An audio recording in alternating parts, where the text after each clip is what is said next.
Pak Menteri, Nabi pernah ditanya, Nabi Muhammad SAW, ya Muhammad, untuk apa engkau hadir di dunia ini? Allah menghadirkan engkau di dunia untuk apa? Mencerdaskan kehidupan bangsa? Bukan. Tapi apa tujuannya?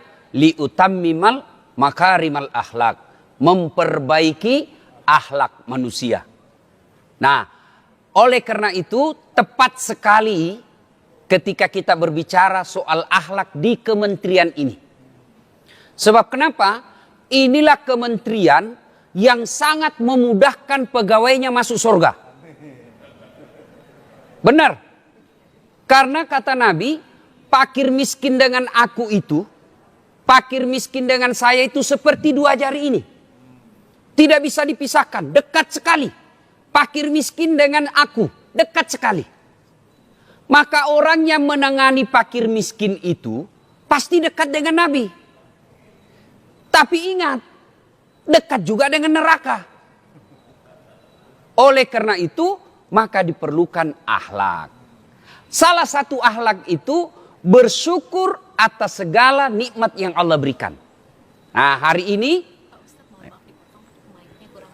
ya, mic-nya kurang bagus. Ya, alhamdulillah. Ya. Nah, ibu bapak, saudara-saudara sekalian, salah satu akhlak baik itu bersyukur. Bahasa Indonesianya berterima kasih. Segala sesuatu pemberian Allah, yang mana pemberian itu memang kita inginkan, itu disebut nikmat. Saya ulangi, segala pemberian Allah, di mana memang pemberian itu kita mau, disebut nikmat. Pak Menteri mimpin kementerian ini mau selamat, dan anggarannya betul-betul tepat sasaran, itu nikmat 1 tahun kepemimpinan Pak Menteri. Nikmat. Ada juga pemberian Allah, Allah kasih tapi kita tidak mau, Allah kasih. Namanya musibah. Tidak ada orang mau kena banjir, Allah kasih musibah. Tidak ada orang mau kena kebakaran, Allah kasih musibah. Nah, ini yang kita akan kemukakan dulu. Nikmat dengan musibah. Satu nikmat. Kementerian kita ini, terutama pegawainya, ASN-nya, mesti bersyukur. Keterlaluan pegawai negeri Kementerian Sosial kalau tidak bersyukur. Umumnya pegawai negeri. Kenapa Ustadz? Coba lihat dampak COVID. Pegawai negeri tidak dikurangi gajinya. Tunjangan tidak dikurangi. Bahkan jam kerjanya yang dikurangi. Coba lihat pegawai perusahaan yang lain. Hah? Mereka dikurangi gajinya, ditambah jam kerjanya. Salah satu penerbangan, saya ini tiap hari naik pesawat. Ustadz, PHK, dirumahkan. Saya bilang, kau masih bersyukur, masih dirumahkan, daripada dikuburkan. Ya, tapi kasihan, jam kerjanya ditambah, gajinya dikurangi. Kalau kita pegawai negeri, mana ada dikurangi gara-gara COVID? Jam kerja kita yang dikurangi. Maka keterlaluan kalau tidak bersyukur. Coba. Transportasi sudah tidak keluar. Pembeli bensin sudah tidak keluar. Tidak kena macet. Kerja di rumah. Apa gaji dikurangi? Tidak. Maka bersyukur. Gimana cara bersyukurnya? Kalau kita orang Islam, yang pertama bersyukurnya dengan mengucapkan hamdalah. Alhamdulillahi Rabbil Alamin. Yang kedua, cara bersyukurnya tidak cukup dengan kalimat hamdalah. Perbaiki kerjamu, bos. Sudah, Pak Menteri kita ini, alhamdulillah. Saya dengar-dengar cerita kuat bekerja. Masih muda. Dan kuat bekerja. Alhamdulillah. Soal proyek, beliau tidak urusin. Yang penting kerja yang baik. Nah, cara bersyukurnya kerja yang baik. Alhamdulillah, kesyukuran kita lagi, Bapak ini gampang masuk surga. Kok bisa gampang masuk surga? Bapak ngurusi fakir miskin. Tapi ingat, Pak Menteri, saya selalu bilang begini sama pejabat, sama Kapolri, sama Menteri, sama Gubernur. Keliru pejabat kalau tidak memudahkan jabatannya masuk surga. Kok bisa Ustaz? Contoh, anggaplah kami ini ulama masuk surga, ngantri Pak. Kenapa ngantri Ustaz? Berapa ulama di Indonesia? Kalaupun dipanggil kan ngantri. Ulama Timur Tengah, ulama Jawa Barat, ulama Sulawesi, ngantri Pak. Tapi Menteri Sosial cuma satu di Indonesia, Anda perlu ngantri Bapak masuk surga. Mana ada ngantri? Menteri Sosial cuma satu di Republik Indonesia. Gampang masuk surga Pak. Tapi ingat, ketika keliru, gampang juga dia didapat. Langsung ya. Mana kiai? Kiai mana petuhan? Cari itu kiai dari Timur Tengah. Dari Timur Tengah berapa? Dari Jawa Timur berapa? Dicari susah. Tapi begitu dibilang, mana Menteri Sosial Republik Indonesia? Itu Pak Ari Batubara. Tapi apakah Allah melarang kita jadi pejabat? Tidak. Pak Menteri, saya selalu bilang begini. Bapak pejabat lebih baik paksa anak buahnya masuk surga daripada mereka sukarela masuk neraka. Kalau Pak Menteri punya jabatan, punya kekuatan, Bapak bisa perintah satu kementerian. Kalau saya cuma katakan, ayo mari bersedekah, mari bantu fakir miskin. Pulang dari khotbah, dia berhenti. Dia lupa lagi itu ajaran agama. Tapi kalau Bapak langsung eksekusi, tolong situ. Ada panti asuhan, bantu di situ. Jadi Pak. Jadi, kenapa? Bapak punya kekuasaan. Tolong di situ. Perbaiki, renovasi itu rumah fakir miskin di situ. Bapak, jadi. Kalau saya, tolong bantu di situ, selesaikan rumah. Ada bilang orang, siapa kau Ustaz? Maka keliru ketika ada orang tidak memudahkan jabatannya masuk surga. Pak Dirjen, misalnya muslim, sholat berjamaah. Assalamualaikum warahmatullahi. Assalamualaikum warahmatullahi. Ngomong, wah, mana itu Bapak ini? Tidak pernah saya dari masjid ini. Berapa tahun sudah kita di sini, tidak pernah saya dapat berjamaah. Aju ngomong, kau dicari sama Pak Dirjen. Besok Pak, jam 12 duhur, jam 11 sudah ada itu di jalan di masjid. Itulah hebatnya orang punya kekuasaan. Dan Allah tidak melarang. Allah tidak melarang kita jadi pejabat. Bahkan Umar bin Khattab mengatakan, tidak mungkin kau bisa melaksanakan hak dan batil tanpa kekuasaan. Maka gunakan kekuasaan yang kita miliki untuk masuk surga. Siapa orang baik di antara kita, kata Nabi? Yang paling sholatnya paling bagus? Bukan. Yang tiap tahun naik haji? Bukan. Yang Senin Kamis puasa? Bukan. Sholat berjamaah tiap hari di masjid? Bukan. Lalu siapa orang baik, kata Nabi? Khairun nas anfa'uhum linnas.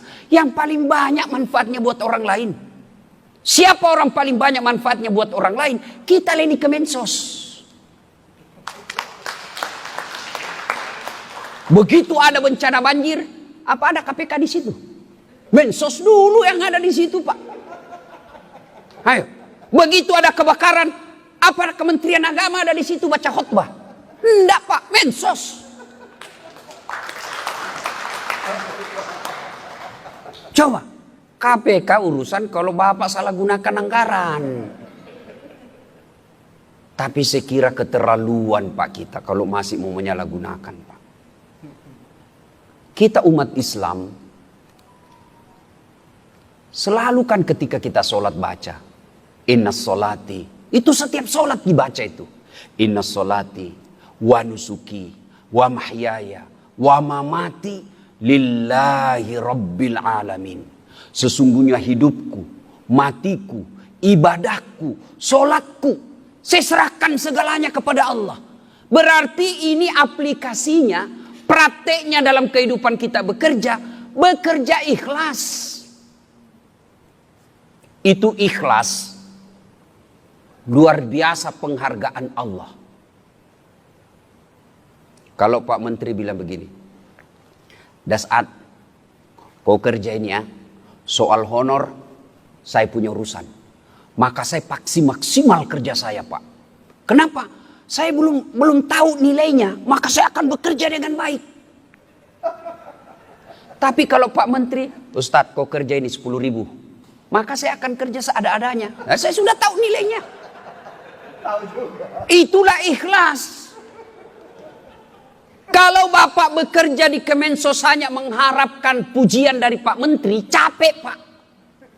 Jangan cari muka sama Pak Menteri. Pak Menteri senang sama kita. Kalau istrinya Pak Menteri tidak senang, tidak jalan urusan Pak.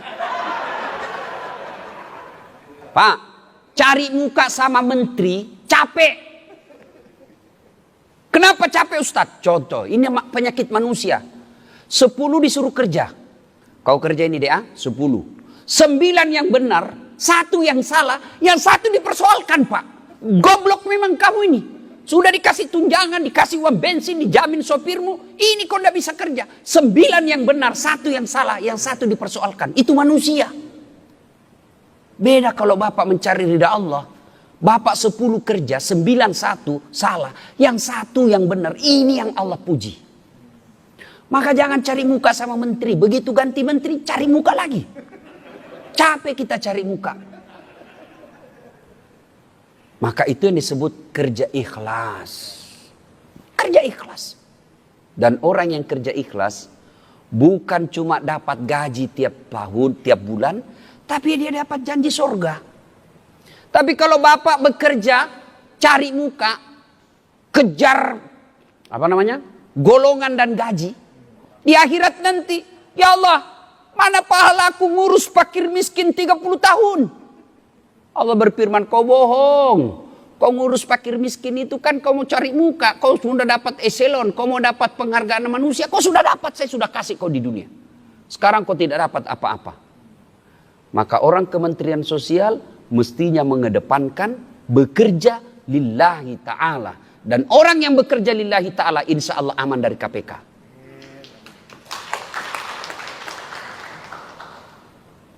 Itu. Tapi ingat, orang di Kemensos juga ini Allah ancam ayat. Tidak tanggung-tanggung ancamannya Pak.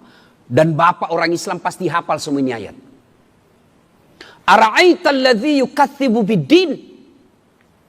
Allah bertanya, tahu enggak kamu pendusta agama? Apa artinya? Hajinya dusta, salatnya dusta, puasanya dusta, bahkan syahadatnya pun dusta kata Allah. Keislamannya Islam dusta. Siapa mereka? Mereka kata Al-Quran tadi, mereka yang menghardik anak yatim piatu dan membiarkan fakir miskin terlantar. Itu tanggung jawab Bapak semua. Hati-hati. Dan kalau ngambil haknya fakir miskin, susah tobatnya Pak. Susah tobatnya. Kalau saya dosa sama Pak Menteri, gampang saya Pak. Apalagi kalau dosa kepada Allah, gampang sekali tobatnya. Kenapa? Dosa kepada Allah gampang tobatnya. 1, nyesal. 2, akui. Jangan lagi, ini. Tidak, akui kau salah. Yang ketiga, jangan ulang. Yang keempat, ganti kebaikan. Kata Allah, semua dosamu saya ampuni. Kecuali kau mengaku Tuhan, saya tidak ampuni kau. Tapi dosa kepada sesama manusia, syaratnya menjadi setelah 4 tambah lagi. Menyesal, mengakui, tidak mengulang, ganti kebaikan. Yang kelima, minta maaf sama yang bersangkutan. Dan yang keenam, kalau berkaitan barang, kembalikan barang negara yang pernah kau ambil.